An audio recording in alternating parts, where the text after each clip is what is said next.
Somos los Costa y todos los domingos que podemos los pasamos en familia.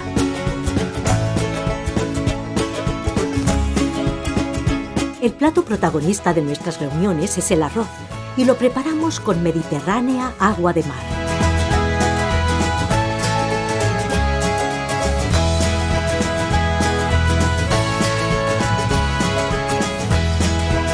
El agua de mar se ha instalado en nuestras casas desde que descubrí que aporta el punto de sal perfecto y favorece las digestiones ligeras.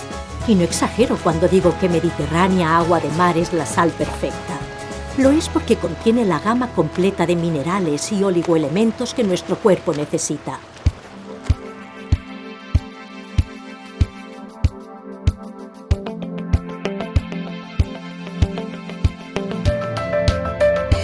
Además, confío en Mediterránea agua de mar porque está perfectamente seleccionada.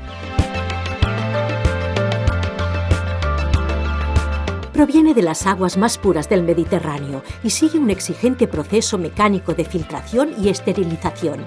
Se trata de un proceso 100% natural, sin aditivos químicos ni cambios bruscos de temperatura.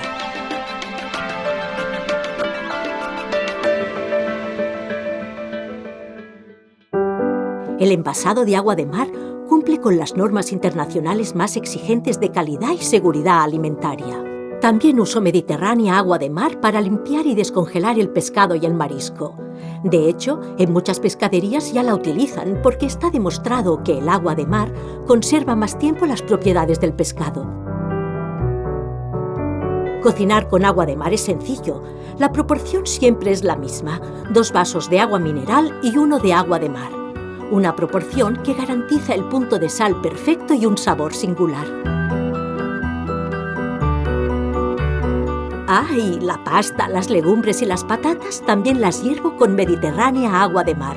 Ninguna receta se le resiste.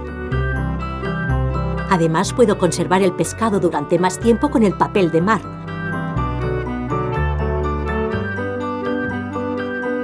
Nunca había sido tan fácil disfrutar de los beneficios de los minerales del mar en casa. ¿Te animas a pasarte a la sal perfecta?